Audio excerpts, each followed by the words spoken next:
আসছি গা, যেহেতু আজকে উল্টো রথ রথ দেখতে, তো ওই দিক দিয়ে আছে দিদি ভাই।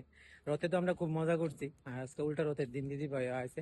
তো চলো আমরা যাই ওখান রথের দিকে, দিদি ভাই আর বাইক না আছে, আমরা ওখানে যাবো উল্টা রথ দেখতে। আর জগন্নাথ বাড়িতে এখান থেকে বেশি দূর না, এই দিক থেকে একটু একটু করে জগন্নাথ তো বাড়ি এদিক থেকে কথা আমাদের কইতে কাছে কইতে আমরা তিনজনই বাইরে আয় ফেললাম জগন্নাথ বাড়ির রাস্তা। তো জগন্নাথ বাড়ির রাস্তার মধ্যে আই দেখলাম যেহেতু উল্টা রথ, একটা ছোট্ট রথ আসলো, এই রথটা আমরা তিনজন ধরে টান দিয়ে দিলাম। তো তার মধ্যে যেহেতু রথের ভিতরে খুব সুন্দর মেলা বসে, তো রথের মেলার এই কিছু কিছু জিনিসও আমরা দেখতে দেখতে গেলাম। আর এইদিকে আসতো রাধারানীর একটা যুগল মূর্তি, তো এটাও দেখলাম। আর দেখলাম কিছু বাতাসে পাংখা উঠতেছে, আর একজন বাঁশি বাজাইতেছে খুব সুন্দর। আর একজন দাদু গোপাল ঠাকুর নিয়ে বাইরেছে। আর রথ দেখা মানে কলা বেচা, এদিকে দেখলাম কলার দোকানও অনেক বইছে। তো তারপরে আয় বললাম মন্দিরে, আর চলতেছে মন্দিরে ভজন। আর এটা হচ্ছে জগন্নাথ দেবের মাসির বাড়ি, আর এখানে চলতেছে কিছু মানুষের ফটোশুট।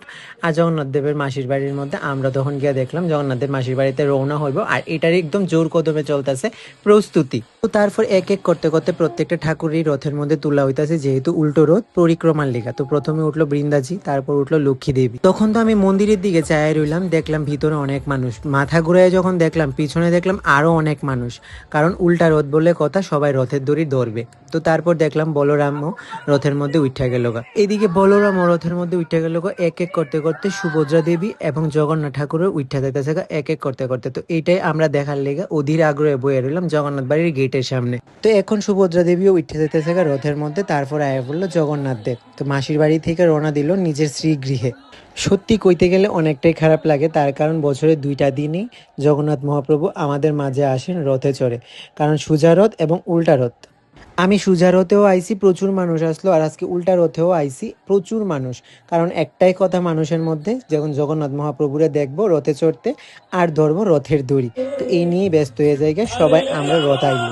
তো এদিকে হরিনাম সংকীর্তন চলতে চলতে, ভজন চলতে চলতে রথের দড়িতে টান পড়লো জগন্নাথ বাড়ির থেকে। আর এদিকে আমার ভাইগনার আর দিদি ভাই ফার্স্ট টাইম না রথ দিদি ভাইয়ের বিয়ের আগরতলা। পরে প্রথম উল্টা আমার রথ কাছে তো এটা ফার্স্ট আগরতলা। টাইম না, আমার কাছে বহুত, বাট কি এটা ফার্স্ট টাইম আছে জগন্নাথ বাড়ি না first time? বিয়ার পরে ফার্স্ট টাইম। মানে 14-15 বছরে এটা তো দিদির ফার্স্ট টাইম। First time. আর বিয়ার আগে তো বহুত। এটা হচ্ছে আমরা আগরতলার ইমোশন, যেটা খুবই ভালো লাগে আমরা আগরতলা। মানে এতক্ষণ কোনো বৃষ্টি আসলো না, যে জিনিসটা তখন ফাট করে বৃষ্টি নেমে গেল, হয়তো এইটাই যে রাস্তাটা শুদ্ধ করতে আসলো। একদম এই জিনিসটা ভগবান মনে হচ্ছে। রাস্তা একদম শুদ্ধ করে দিয়া এরপরে ভগবান যাইবো। 100 কাসর ঢাক ডোল সবকিছু বাজায় যখন মহাপ্রভুজি জগন্নাথ আমাদের মাঝখানে আয়েন না, সত্যি এটা একটা হার্ট টাচিং এর ব্যাপার। তো একটু একটু করে আজ্ঞায় আয়া পড়লো আগরতলা রাজপথের মধ্যে আমাদের জগন্নাথ মহাপ্রভুর রথ।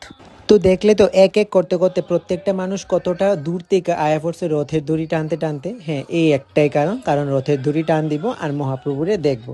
তো আমিও তার মধ্যে রথের দড়ি ধইরা রথ একটু টান দিলাম। যদিও আমি রথের দড়ি ধরতে ধরতে আমি বেশিক্ষণ গেলাম না, গেলাম পর্যন্ত আমি রাজবাড়ি পর্যন্ত। তো একটু একটু করে প্রত্যেকটা ভিড় আরো বাড়তেছে, যে লোকগুলা সাইডে আসলো এই লোকগুলা। তো এইটা আমিও দেখলাম। এর মধ্যে দিদিভাই কইতেছে আমি যেহেতু গাড়ি দেখুন যাইতে পারতাম না, যেহেতু রথের লিগে রাস্তা বন্ধ, তো দিদিভাই সারা রাস্তা নাচতে নাচতেই মোটর স্ট্যান্ড পর্যন্ত গেল।